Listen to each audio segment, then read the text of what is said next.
They told me time heals all wounds. But after 13 years, my wound was still bleeding. Her grave never changed. Her number never rang. She was gone, and I learned to live with that. Every night was the same. I'd pour a drink, sit in her old chair, and try to forget the sound of tires skidding on wet asphalt. She died instantly. They said she didn't suffer, but I did. Every day after. It was late, almost midnight, the kind of time when only bad news shows up. And yet, something made me check. I dropped the phone. My heart stopped.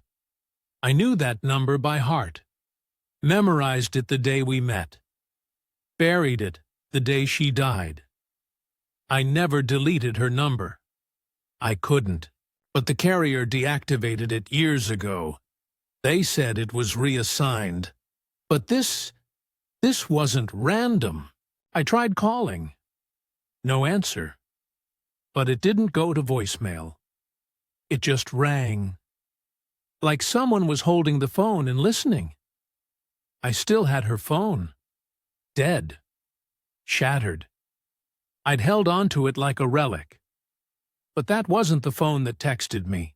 That phrase, it sent chills down my spine. It was something only she ever said. A secret between us no one else could know. For the first time in 13 years, I didn't feel alone, and that terrified me more than anything. It was our place, Tanglewood Forest. She used to call it the grove that remembers, because the trees always kept secrets. Birthdays, breakups, kisses, promises. We buried them all there. We carved our initials into the biggest oak in the clearing. She said, "If anything ever happens, meet me here, where the trees remember." I thought it was romantic. I never thought it had become a clue. It was still there, a scar in the bark, faded with time. I ran my fingers over it and asked myself the one question I'd been too scared to say out loud. What if this is real? I started digging, just like we did when we were young and broke and silly. I didn't expect to find anything, and yet I did. The paper was old, not weathered from yesterday, from years ago, written in her handwriting, the same loops, the same lowercase as with hearts. I hadn't seen it since the funeral. She used to leave me notes everywhere, in my glove box, in my shoes, even under my pillow. But this one was buried in time. What did that mean? They who? This wasn't grief talking anymore. This was fear. And my wife was afraid of someone I didn't know existed. She left more than a note. She left proof, or bait, or both. Every step away felt heavier, like I was dragging the past into the present, like the forest itself didn't want me to leave with it. Someone was watching, someone who didn't want the truth found. But it was already too late for that. It felt like opening a door I wasn't meant to touch. But I had to know. Was she alive? Was this a trick? Or something worse? She looked older, tired, eyes darting off screen. She wasn't acting. She was surviving. My stomach dropped. The crash wasn't an accident? What was she saying? Who was trying to wipe what? Her parents?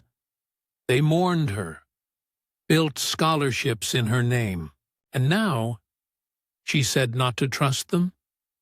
"He started it," she whispered. He said we'd disappear, and no one would know. Then the video cuts, just static, like it was unfinished. He slowed it down, frame by frame. And there it was. One location burned into the pixels, like she wanted it to be found only by me. She wasn't dead. She was erased. And that facility, that was where it started. Inside, her wedding ring. The same one they said was found in the wreckage. And maybe it still did. Maybe forever meant chasing her into the dark. I wasn't chasing a ghost anymore. I was chasing the truth, and I wasn't stopping until I found her. The facility had been shut down after a lab fire. That's what the report said.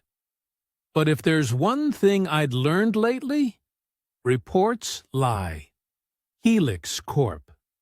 She used to mention them. Said she interned there in college. Said they were working on memory research. I never paid attention. I should have. The air smelled sterile, like something dead was pretending to be clean. The labs were empty, but not abandoned. Either someone else was looking, or someone never left.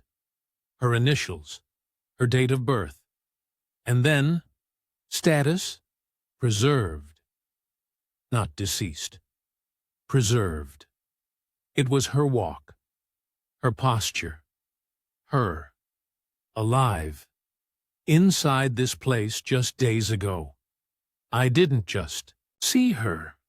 I felt her, like some part of me never let go. And now, maybe I never had to.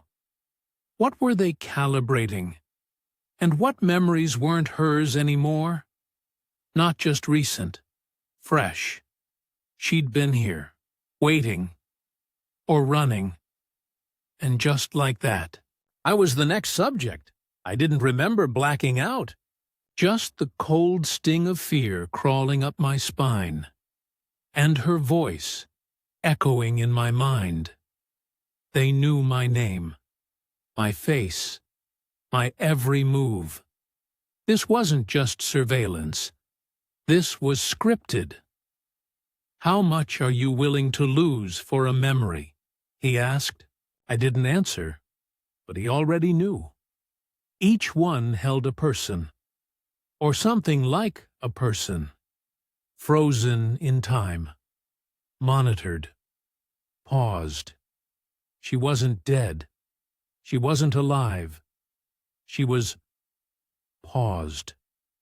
Frozen in a program they didn't want to end. It wasn't metaphor. It was her escape plan. The loop, the box, the texts, everything led here. They altered her. Memory reconstruction, fragment splicing, emotion dampening. She might not even remember me. Was it better to let her sleep? Or risk her waking up and not knowing who I was anymore? I chose her, even if she didn't choose me back. Because love isn't memory, it's sacrifice. That's when I knew. A part of her never stopped waiting either. She looked at me like I was familiar, but not safe. Like a word stuck on the tip of her tongue. She held it like it was electric. Tears welled, but no words came out. Her eyes widened. Her hand reached for the screen like she was touching a ghost. I watched her break, not in pain, but in recognition. Like her soul rebooted and every piece of me fell back into place. They knew she was awake. And they wouldn't let her leave again. We weren't escaping. We were surviving. Together, for the first time in 13 years. She looked up and said, I remembered you first, before the name, before the ring, just the feeling. She didn't remember the crash or the lab, but she remembered love, and that was enough. They'd search for us, track us, erase us again if they could. But we were done running. We were rewriting the loop. Where the trees remember. We finally made a new memory. We found a place they couldn't track.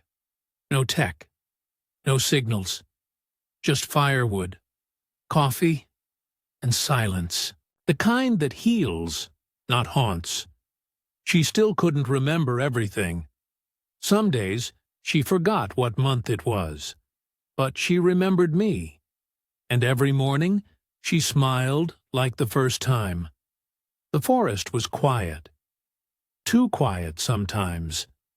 And I knew, deep down, peace like this doesn't last forever. I didn't touch it, didn't charge it, but the screen blinked, like something, somewhere, still had a message to deliver. I stared at it for a long time. Part of me wanted to smash the phone, bury it, forget all of it. But another part still needed the truth. It wasn't dash cam, it wasn't news footage, it was surveillance. Someone watched it happen and never intervened. They were there, watching her, forcing her off the road. It wasn't a crash, it was a collection. What were they offering? A deal? A threat? Or an invitation to silence? I chose us. Not the past. Not revenge. Not truth. Just the sound of her laughing while water boils. That was enough. I never got another text, and I never needed one. Because some stories don't end in noise. They end in peace.